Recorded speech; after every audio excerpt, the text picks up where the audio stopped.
我初初以為失眠真係跟我一世，足足20年，咁估唔到一個好簡單嘅決定咧，就令做好大嘅轉變，真係覺得改變咗我人生。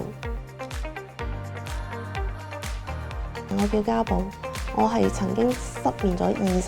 咁喺舊年年中咧，我參加咗賽馬會嘅樂眠無憂計劃。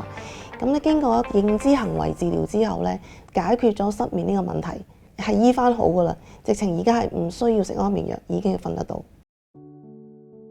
細個嘅家庭背景問題啦，咁就令到個情緒出現問題嘅。咁加上10年前咧，因為一個大手術啦，咁就加重咗個抑鬱症，試過連續7日都係瞓唔到，個人已經係企唔穩噶啦，但對眼係非常之精神，就食咗4粒安眠藥，但係都係瞓唔到。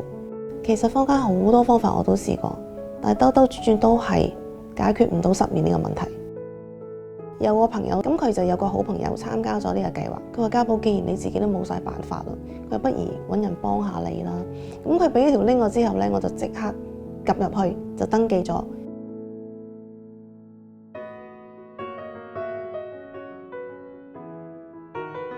我喺舊年年中開始參加嘅，咁就參加咗3個幾月啦。呢個過程裏邊咧，就令到我知道咧，原來瞓覺咧對身心健康嘅重要性。最重要係令到我自己明白到我自己失眠嘅源頭，係最主要係個情緒困擾。我同治療師嘅關係好微妙。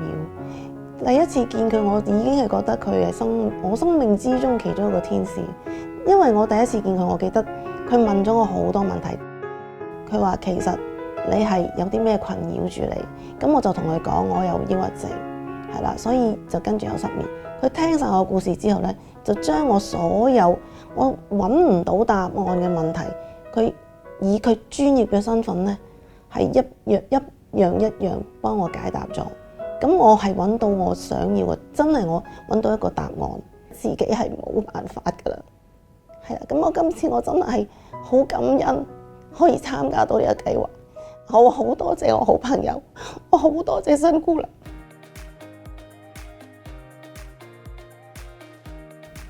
我對樂眠無憂計劃最大嘅感受係失眠咗20年咧，冇諗過有咁嘅社區支援，係可以令到我係唔需要藥物已經解決咗失眠呢個問題。我好多謝治療師喺呢個治療呢個過程裏邊嘅俾我嘅支持同埋支援，令到我好有信心實現呢個夢想啊！可以話每個人失眠嘅情況唔同，背後故事亦都唔同，唔需要理人哋點樣睇你，應該要盡快揾適當嘅支援。